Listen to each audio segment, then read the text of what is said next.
सेवा सदन school of nursing इथं fresher party उत्साहात. दक्षिण भारतीय थीम, पारंपरिक वेशभूषा आणि आकर्षक सजावटीने कार्यक्रम रंगला. प्राचार्य विनोद बगिलकर यांचे शिस्त, सेवाभाव आणि व्यक्तिमत्व विकासावर मार्गदर्शन. सेवा सदन स्कूल ऑफ नर्सिंग इथं फ्रेशर पार्टी मोठ्या उत्साहात साजरी करण्यात आली. यावर्षी कार्यक्रमासाठी आकर्षक दक्षिण भारतीय थीम ठेवण्यात आली होती.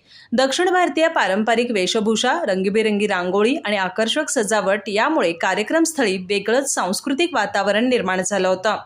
कार्यक्रमाच्या सुरुवातीला नवागत विद्यार्थिनींचे औक्षण करून त्यांचं स्वागत करण्यात आलं.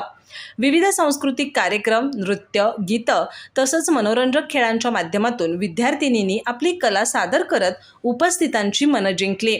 वरिष्ठ विद्यार्थिनींनी नवागतांचे मनापासून स्वागत करत त्यांना महाविद्यालयीन जीवनासाठी शुभेच्छा दिल्या आणि आत्मविश्वासाने पुढे जाण्याचं आवाहन केलं. यावेळी प्राचार्य विनोद बगिलकर यांनी विद्यार्थिनींना मार्गदर्शन करताना नर्सिंग क्षेत्रात शिस्त, सेवाभाव आणि समर्पण या गुणांना विशेष महत्त्व असल्याचं सांगितलं. शिक्षणाबरोबरच व्यक्तिमत्व विकासावर भर देणं आवश्यक असल्याचं त्यांनी अधोरेखित केलं. तसंच प्राध्यापक गजानन हातरोटी यांनीही विद्यार्थिनींना आत्मविश्वासाने वाटचाल करण्याचं आणि संस्थेचं नाव उज्ज्वल करण्याचं आवाहन केलं. कार्यक्रमाचं नियोजन प्राध्यापक आणि वरिष्ठ विद्यार्थिनींच्या सहकार्यानं करण्यात आलं होतं. आनंदी आणि उत्साही वातावरणात पार पडलेला हा फ्रेशर पार्टी कार्यक्रम विद्यार्थिनींसाठी अविस्मरणीय ठरला. अधिक माहिती आणि ताज्या घडामोडींसाठी आजच आमचे चॅनल सबस्क्राईब करा.